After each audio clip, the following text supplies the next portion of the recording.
Dear friends, my name is Mbali and I'm a program assistant at the Children in Distress Network, also known as Cindy.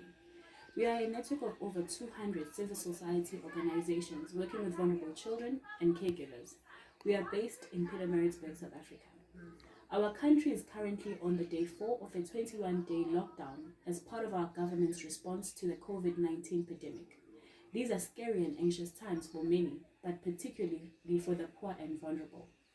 About 56% of South Africans, or 30.4 million people, are living on less than 41 Rand a day. That is less than £2 a day.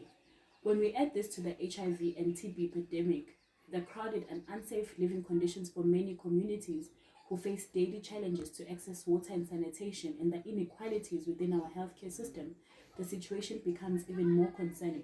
The government has acted swiftly and effectively to try and limit the spread of the virus, but the threat to the vulnerable and poor remains high. At Cindy, we are particularly concerned about the children who are living with elderly caregivers, especially those who may already have lost their parents to AIDS.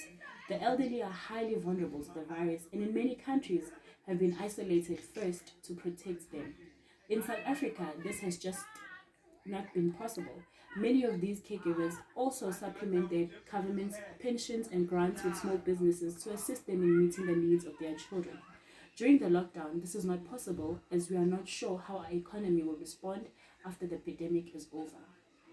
Our response at Cindy has been to ensure that we disseminate as much information as possible to our community-based members so that people can make informed decisions.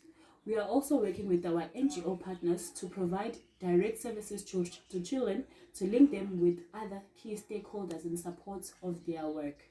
Going forward, we are recording and monitoring lessons during the period to help us provide input and feedback to government to guide their response in future.